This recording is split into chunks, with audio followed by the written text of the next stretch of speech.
लिख के पूछ सकता है।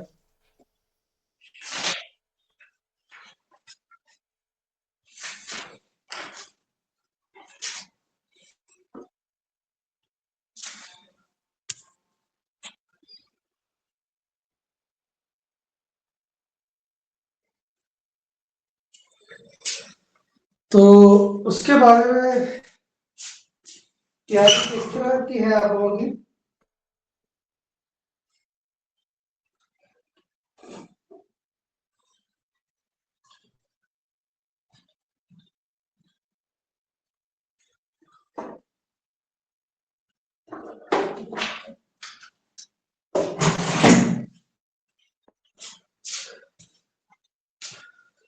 बच्चों नॉर्थ अमेरिका कॉन्टिनेंट हम लोग कर रहे थे, ठीक है। और हम लोग ये फ्लैश लेक्स पे थे।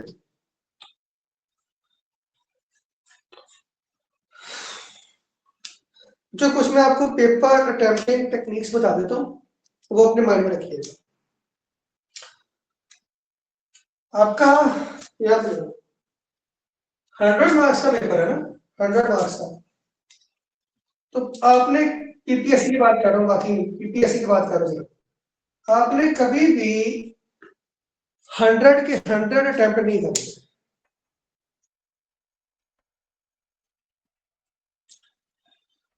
पेपर में जिनका संडे को एग्जाम हो वो लोग सुन रहे और बाकी सब भी सुन रहे हैं। पीपीएससी में कभी भी आपने 100 में से 100 एमसीक्यू अटेम्प्ट नहीं करना। उसकी सबसे बड़ी वजह ये इसमें नेगेटिव मार्किंग, जितने गलत होंगे नेगेटिव मार्किंग होगी, उतने सही भी गलत होते जाएंगे। नेगेटिव मार्किंग रॉन्ग पे है, गलत होने पे है, छोड़ने पे नहीं। छोड़ने पे 0 है, नहीं आता छोड़ दो, उसका 0 है, ठीक है। गलत हो गया तो जो है वो आपका फिर उसमें नेगेटिव मार्किंग हो जाएगी, ठीक है।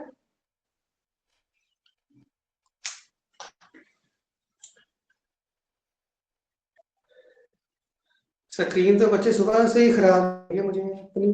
खैर इसको थोड़ा एडजस्टमेंट करके करता हूँ। खैर कुछ बच्चों को प्रॉब्लम होती है, इसको ठीक कर दो।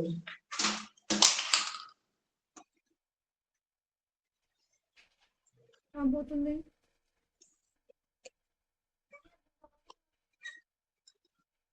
अब देखिएगा, ठीक है। एक बार ठीक है। अब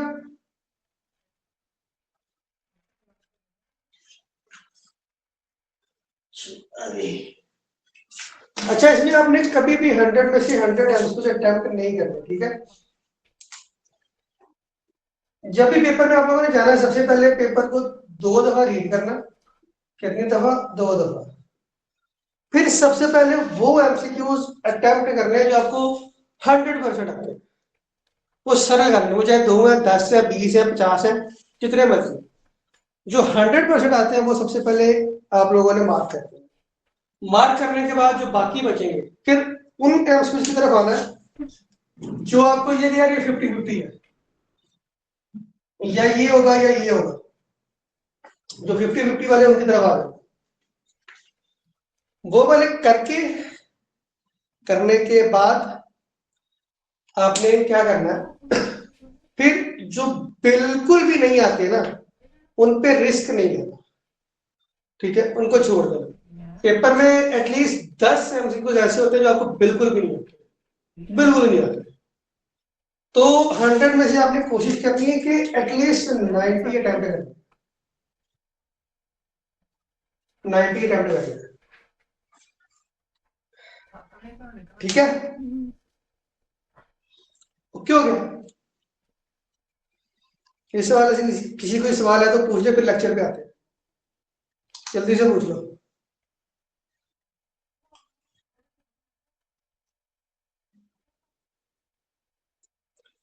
इस हवाले से किसी का कोई सवाल है तो पूछ लो, फिर लेक्चर पर आते हैं। कोई नहीं, चलो आगे फिर लेक्चर।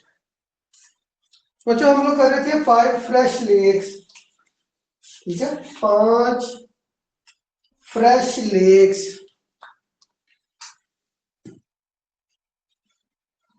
सबसे पहले थी एसयू से है बच्चे लेक सुपीरियर, सुपीरियर लेक, ये सबसे बड़ी है, इनका सीक्वेंस भी यही है। उसके बाद है बच्चों lake Michigan, Michigan, lake Michigan या मिशिगन जो भी पढ़ लो, ठीक है। इसके बाद लेक हुरॉन, लेक हुरॉन।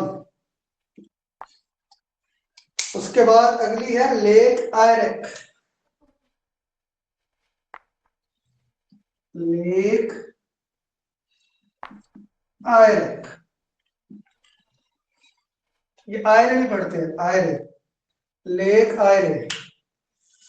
उसके बाद आखिरी है बच्चों आपके पास लेक ऑन्टीरो, ये सबसे छोटी है, लेक ऑन्टीरो, लेक ऑन्टीरो। ये दुनिया की 5 फ्रेश लेक्स, इनका सीक्वेंस जैसे मैंने लिखा है ऐसे ही है, 1 2 3 4 5, दुनिया की 5 फ्रेश लेक्स, ठीक है, दुनिया की 5 फ्रेश लेक्स। ये अगर याद ना रहे ना तो इसके लिए एक वर्ड है वो याद रखना, एक लाइन है, एक लाइन है उससे आपको याद रह जाएगी। ये ऊपर लिखो, सुपरमैन हेल्प्स एवरी वन। अब याद कैसे रखना है, एस से सुपीरियर, एम से मिशिगन, एच से हुरॉन, ई से आयरक, ओ से ऑन्टारियो, ठीक है, इस तरह से इसको याद रखना। Superman helps every one.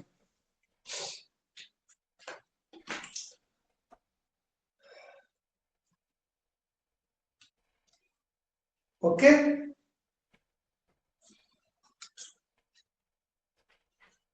यहां पर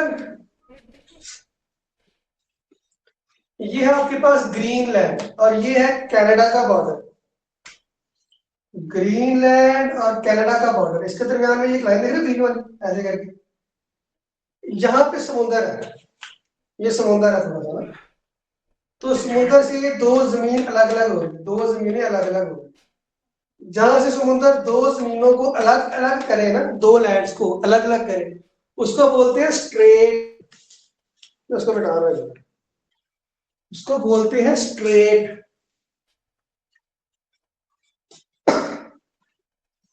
उर्दू में इसको बोलते हैं आबना, आबनाई,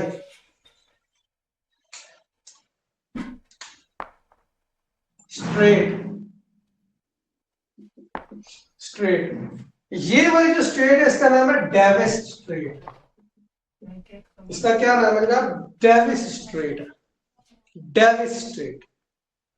ग्रीनलैंड और कनाडा को सेपरेट कर रही है कौन सी, डेविस स्ट्रेट, ठीक है, डेविस स्ट्रेट। ये आपके पास है अमेरिका की रियासत फ्लोरिडा, यहां पे करके एक मुल्क है, आइलैंड टाइप एक मुल्क है जिसका नाम है क्यूबा। क्या नाम है जनाब, क्यूबा। फ्लोरिडा और क्यूबा के दरमियान यहां पर भी एक स्ट्रेट बनती है, यहां पे करके भी एक स्ट्रेट बनती है, इस स्ट्रेट का नाम है फ्लोरिडा स्ट्रेट, फ्लोरिडा स्ट्रेट।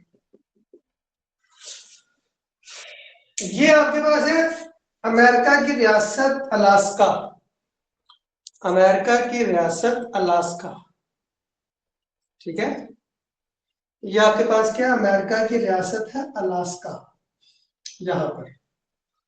इससे थोड़ा सा आगे जाओ तो रशिया स्टार्ट हो जाता है, रशिया का इलाका है साइबेरिया, साइबेरिया। इन दोनों के दरमियान भी एक स्ट्रेट बनती है और इस स्ट्रेट का नाम है, इस स्ट्रेट का नाम है आपके पास, क्या नाम है इसका, बैरंग स्ट्रेट, बैरंग स्ट्रेट, यहां लिख रहा हूं, बैरंग स्ट्रेट।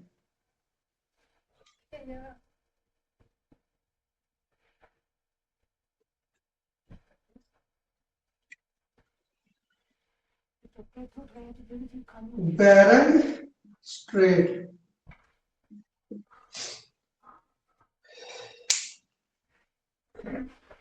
ग्रीनलैंड कनाडा के दरमियान, डेविस स्ट्रेट फ्लोरिडा और क्यूबा के दरमियान, फ्लोरिडा स्ट्रेट और अलास्का और साइबेरिया के दरमियान बैरंग स्ट्रेट, बैरंग स्ट्रेट। ये टोटल हमारे पास इस एरिया में 3 स्ट्रेट्स हैं। ठीक है बच्चों, आगे चलते हैं। ये आप देख रहे हो अमेरिका और कनाडा का बॉर्डर, अमेरिका और कनाडा का बॉर्डर देख रहे हो, दुनिया का सबसे लार्जेस्ट लैंड बॉर्डर। इसका नाम है 49 पैरेलल लाइन, इस बॉर्डर का नाम है 49 parallel line, largest border of the world. इसकी लंबाई वो पूछ सकता है कितने किलोमीटर्स पर ये है, ये बॉर्डर। तो बच्चों ये बॉर्डर जो एग्जैक्टली अमाउंट है ना, वो 8,900 किलोमीटर इसकी लंबाई है, 8,900 किलोमीटर। इसको राउंड फिगर आप कर सकते हो 9,000 किलोमीटर।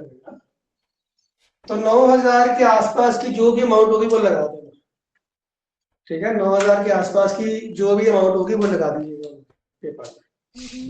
ओके, सबसे ज्यादा लंबा बॉर्डर किसका है, कनाडा और यूएसए का, अमेरिका का। लैंड बॉर्डर है, लैंड बॉर्डर जमीनी।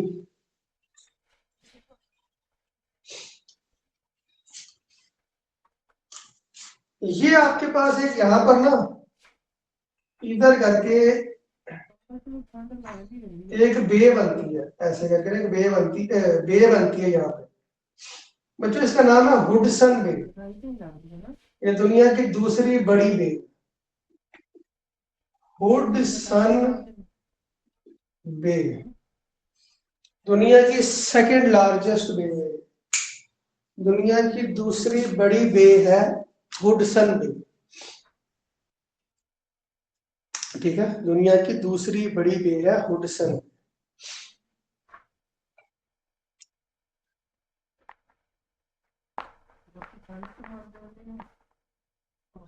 यहाँ तक किसी का कोई सवाल है तो मेरे से कर ले, अगर नहीं है तो फिर आगे चलते हैं।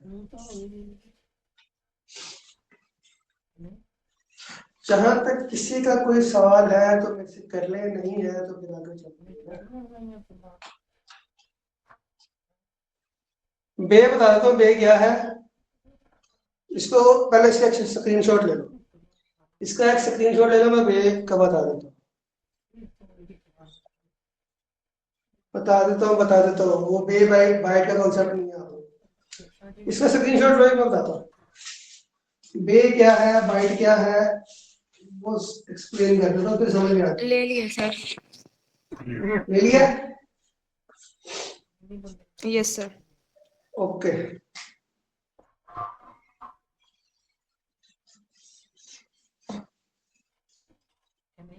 बच्चों एक वर्ड है क्रीक। क्या वर्ड है, क्रीक। अभी क्रीक होती क्या है?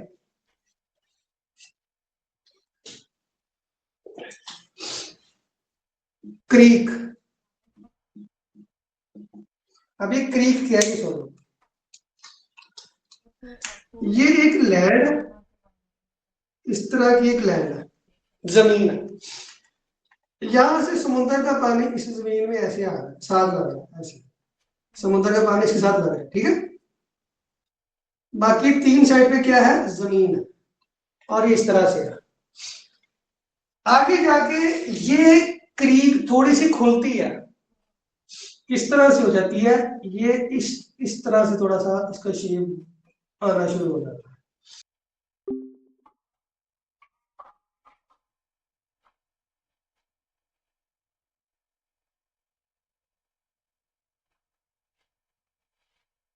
तो वही मैं आपको बता रही हूँ कि जो वॉश वाले या फाइनल ये एक ही चीज़ होती है, ठीक है। जो वॉश वाले होता है ना वो होता है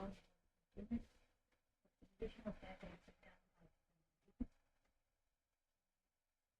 वही मैं आपको बोल रही हूँ कि इनका जो है वो वॉश वाला आपको कहने जो है ना वो मतलब वही है जो मैं आपको बताई थी। 4,000 चीज़ होती है। आप 4,000 मेरी बात को पहले मेरी बात पूरी सुनिएगा। 4,000 जो फीस मैंने आपको बताई थी ना, उसके अलावा अगर आप वो भी नहीं पे करना चाहते, आप कहने को आप आगे फिर बताएं 3,000 पे करते, ठीक है। लेकिन ये है कि वो जो फीस है ना वो मतलब 1,000 तो उसमें FBR की फीस है, जो FBR की फीस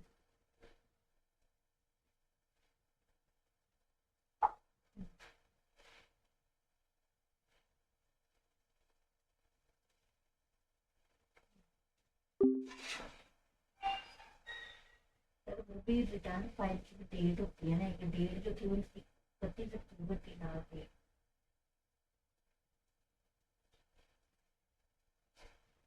सर वो नहीं मतलब वो एक्सटेंशन मिली है कि हम एक्सटेंशन के लिए अप्लाई करेंगे, अगर वो ओके करते हैं तो फिर इनका जो है वो हम मतलब उसमें से भी ले फाइनली मार्क होंगे। अदरवाइज मैं अगर इनकी फीस भी पे करके इनको कर देती हूँ फादर 1,000 रुपये फीस पे करके कर देती हूँ तो फिर जो है लेट फादर ही मार्क होंगे।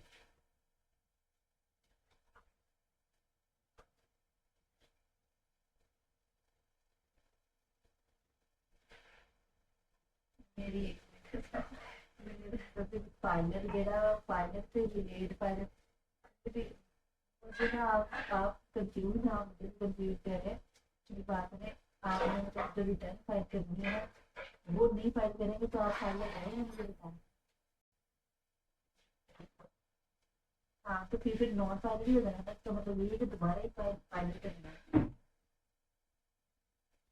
हाँ तो मेरी बात में समझ आएगा तो मैंने फाइल भी करने हैं और फाइल जब रिटर्न ना जो सस्ता रजिस्ट्रेशन मतलब के होती है तो फिर एडमिन बन जाता है और रजिस्ट्रेशन की हुई हुई है इसलिए इनको मैं कह कि आप लोग मुझे रिटर्न फाइल कर देती हूँ।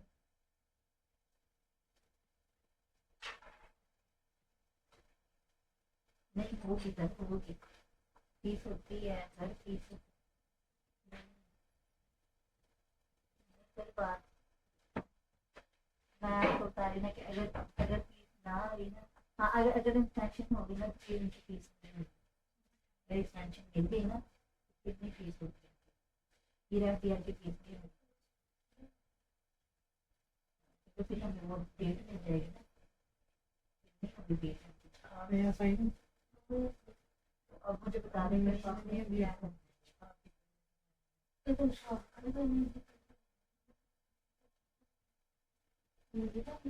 ओखल की तो मैं बता रहा हूँ तो प्यास लगी नहीं लगती पता है मैं कह रही थी हमें FBR की फीस मतलब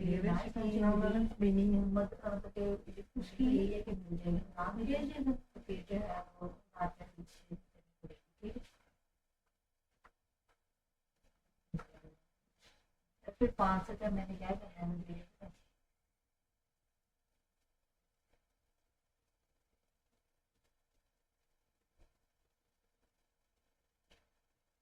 फिर डेट डेट भी एक्सटेंड हुई है ना बात है ना डेट भी एक्सटेंड हुई है डेट जो है ना सिर्फ इसकी ये मिली है कि आप जो है वो एक्सटेंशन के लिए अभी आपको पास दे दें जब वो एक्सटेंड करते हैं तो मतलब कि फिर आपको मिल जाएगी।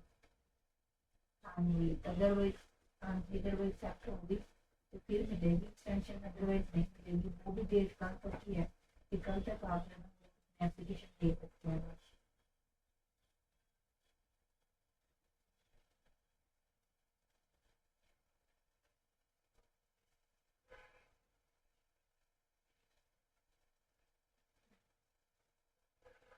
नहीं, अभी अभी मैं इनकी रिटर्न नहीं फाइल करूँगी ना, अभी रिटर्न नहीं फाइल करूँगी, मुझे फिर उनको एप्लीकेशन होगी कि चार्जेस ना देने को या ये फाइनल ना हो, क्योंकि अगर वो एक्सेप्ट हो जाती है तो फिर मैं इनकी रिटर्न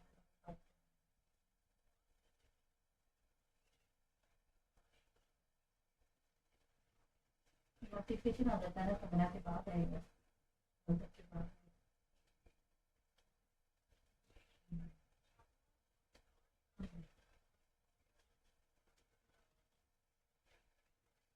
फिर उसकी फीस पे करनी पड़ेगी ना।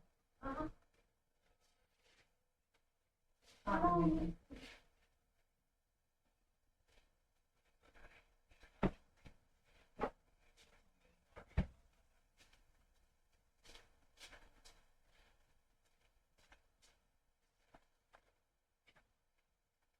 हाईएस्ट पीक इसकी कहाँ लिखूं मैं, ये मिटा लो बे पीक वाला, इसका स्क्रीनशॉट ले लो, किसने देना ये बे का स्क्रीनशॉट ले लो, मैं इसको मिटा लो, मैंने यहाँ पे लिखना है, तो पर स्पेस नहीं।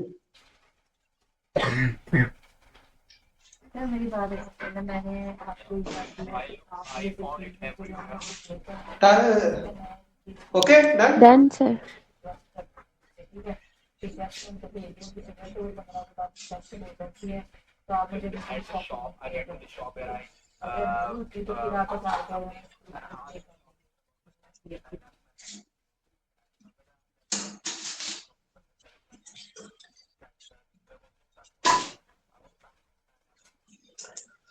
मुझे यहाँ की सबसे हाईएस्ट पीक है माउंट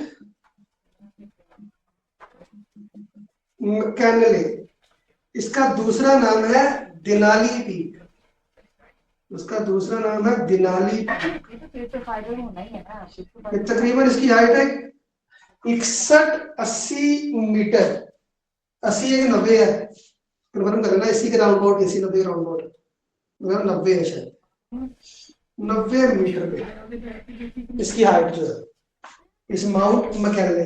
फिर यहाँ पर तो ये तो पहाड़ी सिलसिला, तो जाहिर सी बात है कि कोई दरिया फरियाद निकलते होंगे ना, तो बच्चों ये अलास्का में एक लेक है, अलास्का लेक, यहाँ पे अंदर एक लेक है अलास्का लेक, वहां से 2 रिवर निकलते हैं, 2 दरिया निकलते हैं इस अलास्का लेक से, ठीक है, वो साथ साथ चलते हैं और इस रॉकी माउंटेन रेंज से निकलते हैं।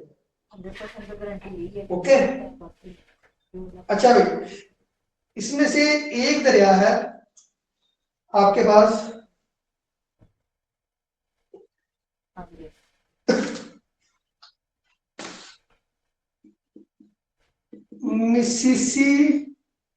Mississippi river, Mississippi river, Monday तक आएगा, मिसिसिपी रिवर।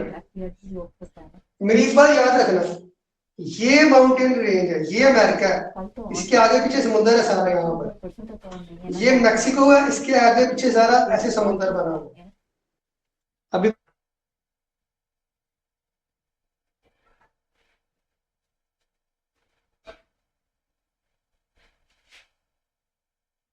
पासवर्ड वगैरह का मसला नहीं है, पासवर्ड में आपको ना पासवर्ड चेंज करके ना तो ओटीपी आपको सेंड कर देते हैं, ओटीपी मुझे बता दीजिएगा उसी टाइम।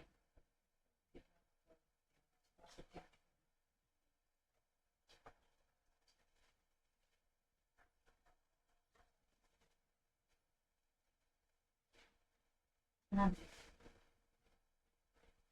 जी जी जी।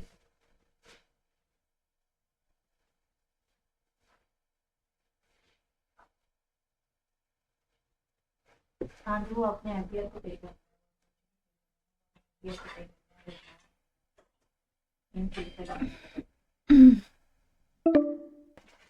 ये मैक्सिको के आगे, ये Missouri river gulf of Mexico में अंदर आगे गिरता है, जबकि जो मिसिसिपी रिवर है ना ये यहाँ साइड पे है। ये एरिया अमेरिका की एक रियासत है सेंट लूसिया, सुन रखा होगा शायद किसी ने, सेंट लूसिया, ये सेंट लूसिया से आके जो पैसिफिक ओशन में गिर जाता है मिसिसिपी रिवर, इसको मदर ऑफ रिवर्स भी कहा, इसको मदर ऑफ रिवर्स भी कहा जाता है Mississippi river. Mother of reverse भी कहा जाता है। अगर मदर है तो फिर कोई ना कोई फादर होगा, तो फादर जो है वो एशिया के अंदर, और एशिया में भी पाकिस्तान के अंदर 2-3 क्वेश्चन रियाज सिंध को कहा जाता है फादर ऑफ रिवर्स। ठीक है, हमारा जो रियाज सिंध है ना, उसको फादर ऑफ रिवर्स कहा जाता है, मिसिसिपी रिवर को मदर ऑफ रिवर्स कहा जाता है। इस इलाके के ये दो है। यहाँ से एक और भी निकलता दरिया, ठीक है, उस दरिया का नाम है रियो रिवर। इधर लिख रहा हूं,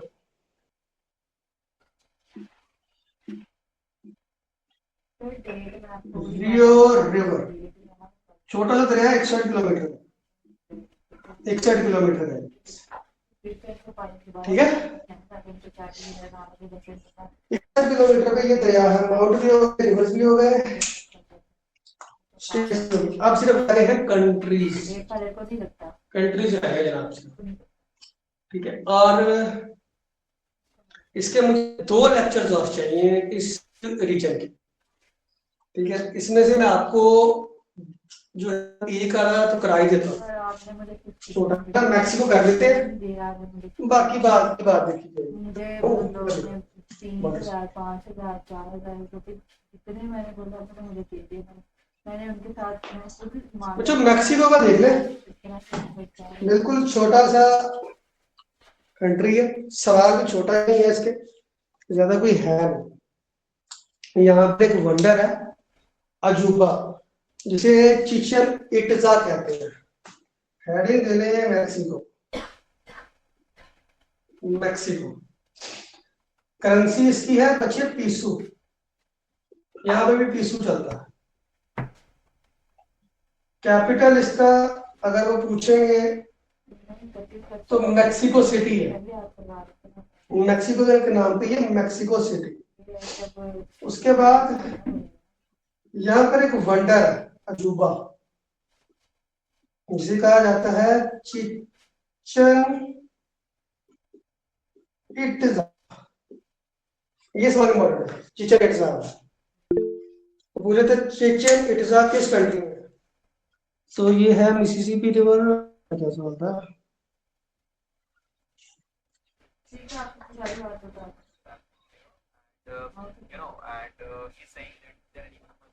रॉकी माउंटेन रेंज बताया था, बताया तो है। रॉकी माउंटेन रेंज जहाँ पे अलास्का के अंदर से है, वो अलास्का लेक है, वहां से निकलते हैं लोग। शुरू में बताया था कि रॉकी माउंटेन से निकल रहे हैं, अलास्का लेक है, वहां से निकलते हैं लोग। ओके,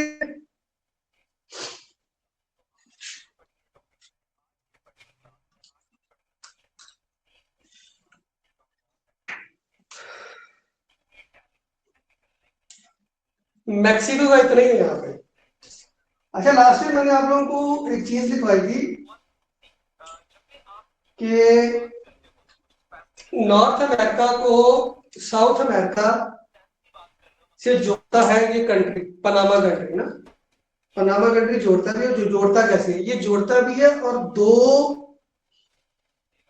समुद्रों को अलग अलग भी करता है। 2 समुद्रों को ये अलग अलग भी करता है, अटलांटिक और पैसिफिक ओशन को यहाँ से ये अलग अलग सेपरेट करता है, ठीक है। इसके लिए यहाँ पर एक कनाल बनाई गई थी जिसका नाम है पनामा लेक। पनामा लेक के सवाल भी काफी पूछ लेता है, तो यहाँ पर लिख रहा हूँ जी।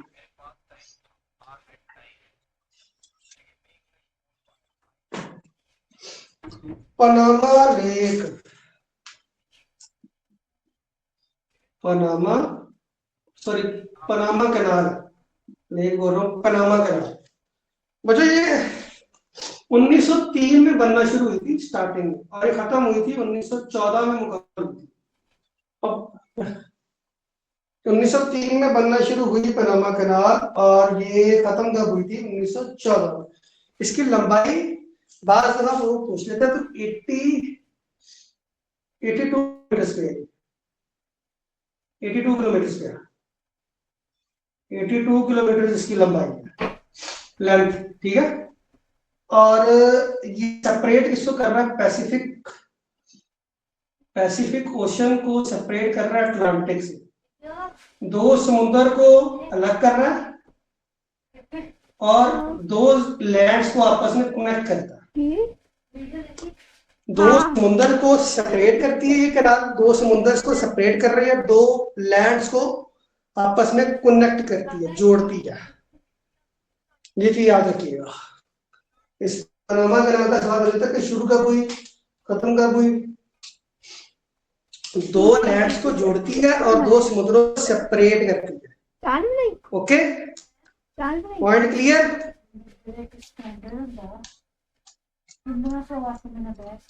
आ देखो तो की पे जेन पनामा कैनाल का पॉइंट क्लियर है। सर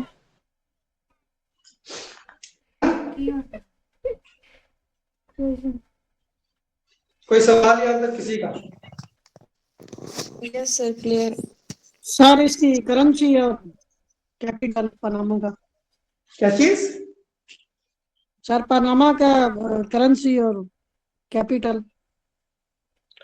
यार इसे कैपिटल करेंसी का तो पूछा ही नहीं है। इसका सिर्फ पनामा का सवाल ये बनता है कि पनामा लेक कब बनी थी, इसकी लंबाई क्या थी, किसको जोड़ता है, किसको अलग करता है, कभी इसका ना कंट्री पूछा। ये 7 मुल्क है, ये इकट्ठे जो जोड़े हुए ना, ये 7 मुल्क है। इन 7 में से किसी का भी नहीं पूछा जाता कैपिटल क्या है, ये करेंसी क्या है। सिर्फ इनके नाम बाज पूछे थे, हमारे लास्ट टाइम लिखवाए थे सारे। तो बाद में इनको सेंट्रल अमेरिकन स्टेट बोलते हैं। इन 7 को सेंट्रल अमेरिकन स्टेट्स बोलते हैं, क्योंकि ये नॉर्थ अमेरिका साउथ अमेरिका के सेंटर में है। ये 7 की 7 स्टेट्स, ठीक है। ये 7 की 7 स्टेट सेंटर में है, नॉर्थ अमेरिका के और साउथ अमेरिका के, इसलिए इनको सेंट्रल अमेरिकन स्टेट्स बोला जाता है। अब इनकी तफसील लिखने बैठे तो बहुत लंबा जाएगा, इतनी तफसील आती नहीं है। उतना याद करो, इतना याद रह जाए। वरना 23 मुल्क का 23 तो सारे लिखवाए भी नहीं, ठीक है। उतने बताए जितने जो आते हैं, जिनके बारे में पूछा जाता है। एक्स्ट्रा की तफसील नहीं चाहिए।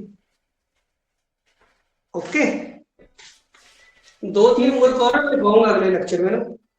जैसे आपका यहाँ पे है जमैका, बारबाडोस, वो जो आपके इसके कंट्रीज है, कैरेबियन की कंट्रीज जो है ना, बारबाडोस, जमैका, उनका एक सब 2 सवाल बनते हैं, वो लिखवा दूंगा मैं ना अगले लेक्चर में, ठीक है। अभी इसके 2 लेक्चर और हैं। एक लेक्चर तो हमारा इसने उठा लेना सारा, ये यूएसए में हो सकता है 2 लेक्चर हमारे लेक्चर में, मतलब 3 लेक्चर और हो इस टॉपिक पे, क्योंकि ये यूएसए नहीं जान छोड़ता, इसके इतने ज्यादा क्वेश्चन होते।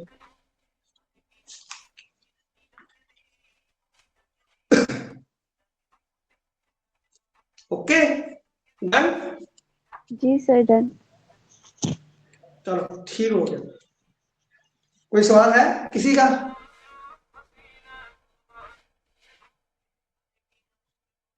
नेक्स्ट लेक्चर में कोशिश करेंगे कि क्यूबा रहता है, इसके बारे में सवाल है। 2 मैंने आपको बताए हैं, कैरिबियन कंट्रीज बारबाडोस और जमैका, उसके 2-3 क्वेश्चन था। उसके बाद कनाडा के टॉपिक पे थोड़े क्वेश्चन ज्यादा है, कनाडा का टॉपिक, और यूएसए को मैं स्टार्ट कर दूंगा नेक्स्ट लेक्चर में, क्योंकि ये बहुत लेंथी है, इसके बहुत सवाल हैं, ये खा जाता है पूरे टाइम, ठीक है। Alright sir. चलो, best of luck for your Sunday. मेरा अपना भी, मैंने भी एग्जाम देने जाने, दोनों मेरे 2 एग्जाम है संडे, एक सुबह को एक दोपहर को है। क्योंकि जो भी एग्जाम आता है ना, तो वो मैं लाजमी दे के आता हूँ। उसकी वजह ये है क्योंकि जो न्यू क्वेश्चंस आते हैं ना एग्जाम में, वो फिर अंदाजा उसका हो जाता है मुझे कि एग्जामिनर क्या पूछ रहा है, उसकी माइंड की थिंकिंग क्या है, वो किस तरह के क्वेश्चंस पूछ रहा है। सर तो आपके सारे क्लियर हो जाते हैं टेस्ट? क्या चीज? आपके फिर सारे टेस्ट क्लियर हो जाते हैं? मेरे बहुत सारे टेस्ट क्लियर होते हैं, मेरे तो इंजीनियरिंग में पढ़े हुए हैं, लेकिन मैंने ज्वाइन नहीं किया हुआ कोई भी डिपार्टमेंट ना स्टेट, क्योंकि मेरा पाकिस्तान में रहने का मूड कोई नहीं, मैंने बाहर जाऊँ। मैं वैसे भी पीएचडी के लिए इटली जा रहा हूँ। फहद का मैसेज आया मुझे कि और सर आपने कौन से एमफिल किया हुआ है, कौन से सब्जेक्ट में? समझ नहीं आता है। मेरी फील्ड है टूरिज्म की, ओके मास्टर्स इन टूरिज्म और मास्टर्स इन टूरिज्म। मेरी टोटली फील्ड हट गई है टूरिज्म की। घूमो फिरो एंजॉय करो, चिल लाइफ है। तो एक्चुअल में देखिए तो इटली में इसका बहुत ज्यादा स्कोप है, कोई बात इसलिए नहीं जो है है, पीएचडी के लिए इंसान इटली जा रहा हूँ। लोग आपके बारे में बहुत मेरा वहाँ पे ऑलरेडी एडमिशन हो चुका हम्म, हुआ, ये सिर्फ बात मैंने उनको होल्ड किया हुआ खैर सीट वहाँ पे अपनी ना। Take care. तो कुछ यहाँ पे मामला था वो निबेड़ लूँ, उसके बाद फिर मैंने मूव ऑन करना है। इसलिए मैंने यहाँ पे कोई भी डिपार्टमेंट ज्वाइन नहीं किया ठीक हुआ। है, अल्लाह के सामने सब कुछ है। मेरा आईबी का भी एग्जाम क्लियर था, आईबी मैंने 2 बार क्लियर किया हुआ, इंसान को वही इंटेलिजेंस ब्यूरो का। उसके बाद असिस्टेंट के मेरे 6 पेपर क्लियर थे, अंदर से अपनी कामयाबी भी तो मांगनी चाहिए। 16 ग्रेड के। कामयाबी तब भी है जब वो कोशिश करते हैं। तो जब तक मैं ठीक है, मैं तकरीबन एग्जाम्स दे रहा हूँ 2018 से। बाकी अब मैंने 2018 में मैंने अपना पहला एग्जाम क्लियर किया था एनटीएस का, आईबी का, ठीक है आपकी 2018 में। 7 साल हो गए, और वो मेरी अपॉइंटमेंट भी हो गई थी। लेकिन उस टाइम मेरी कोई बैड लक, उस टाइम शायद मैं ज्वाइन कर लेता आईबी को, ठीक है। लेकिन मेरी बैड लक ये हुई तो उस टाइम पे कि इमरान खान ने हल उठाया था उन डेज में ना, तो उसने आते साथ ही वो सीटें कैंसिल कर दी, तो जो हमारी अपॉइंटमेंट हुई थी वो कैंसिल हो गई। वो बैड लक हुआ था मेरे साथ। तो अगर वो ना हुआ था तो उसके बाद फिर ये कि मैं डिसाइड हो गया, ये हुई अपॉइंटमेंट आपकी कैंसिल हो गया, तो वो बहुत बड़ा धक्का होता है आपके लिए। Yes sir. सर मतलब लाइक कितने मंथ इसकी सही प्रॉपर तैयारी करो उसके बाद हम ये क्लियर कर सकते हैं? बच्चे आपके दिमाग पे डिपेंड करता है, मगर मैं आपको सीधी सादा बताऊँ, आपके ब्रेन पे डिपेंड करता है और आपकी मतलब मेहनत पे भी डिपेंड करेगा। क्योंकि मैंने पीपीएससी सिर्फ मेरे ख्याल में सिर्फ 2 महीने मैंने तैयार कर लिया जीके को, 2 माह, सिर्फ 2 माह लगे थे। क्योंकि मैंने मतलब इस तरह से तैयार किया था जीके को कि बस ना मेरे पहले बैठ गया। और सेकंड चीज कि मैंने एग्जाम को ही छोड़ा, चाहे वो छोटी सीट का जा रहा है चाहे बड़ी सीट का, उससे मुझे ये हो गया कि एग्जाम में बैठ बैठ के क्वेश्चंस का आइडिया ना शुरू हो गया। Yes sir. मेरी तैयारी होती थी, दूसरा मुझे वो एग्जाम दे दे के ना वो आइडिया ना शुरू हो गया, एक्सपीरियंस हो जाता है ना मुझे को, क्या भी ये क्वेश्चन आ रहा है, इधर से आएगा ये आएगा ये आएगा। 2-4 साल पहले रॉन्ग हुए, फेल हुए, मतलब नाम नहीं आया, लिस्ट में नाम नहीं आया, बैठ गए स्कूल से। इस तरह भी होता था। जो मेरा पहला एग्जाम मैंने दिया था मुझे याद है 18 नंबर थे उसमें 100 में से, और एग्जाम मैंने 83 भी लिए हूँ। फर्क होता है, लेकिन वो आपके ऊपर अपनी मेहनत पे डिपेंड होता है कि आप इसको कितने लगन से तैयार कर लेंगे। अब इनसे वाइड तो सवाल कोई नहीं बनता, इतने डीप स्टडी करने के बाद भी आप लोग सवाल गलत करो फिर तो ज्यादती है। बाकी अकेडमी आप लोग जो वहाँ पे आपको फाइल देंगे, ये फाइल है, ये एमसीक्यूज है, ये इनको तैयार कर, इस तरह डीप स्टडी कोई भी नहीं करवाता।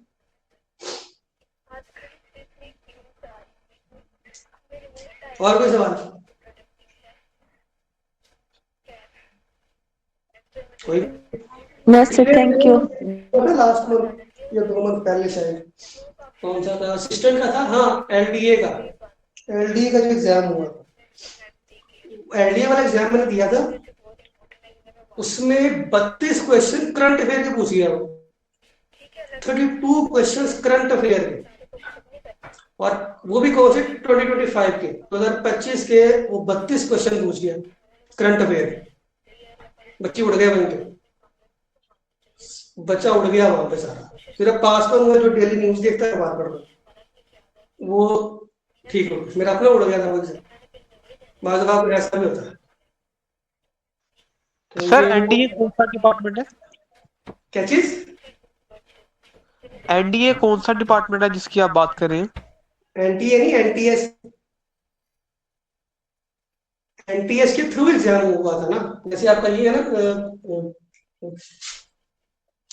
पीपीएससी है, एफपीएससी है, ऐसे एनटीएस भी है ना, तो एनटीएस के थ्रू भी एग्जाम होते हैं ना डिपार्टमेंट से। बहुत सारे डिपार्टमेंट्स हैं जिनके एग्जाम एनटीएस के थ्रू भी होते हैं, वन पेपर।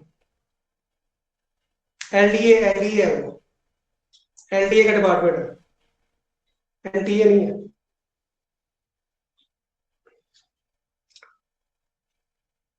तो बाज़ दफा क्वेश्चन ऐसे आते हैं क्योंकि उसने आपको सिलेबस दिया, उसने ये नहीं कहा कि मैंने इसमें से इतने सवाल करने, इसमें से इतने करने, उसने आपको सिलेबस बता दिया कि ये सब्जेक्ट्स है।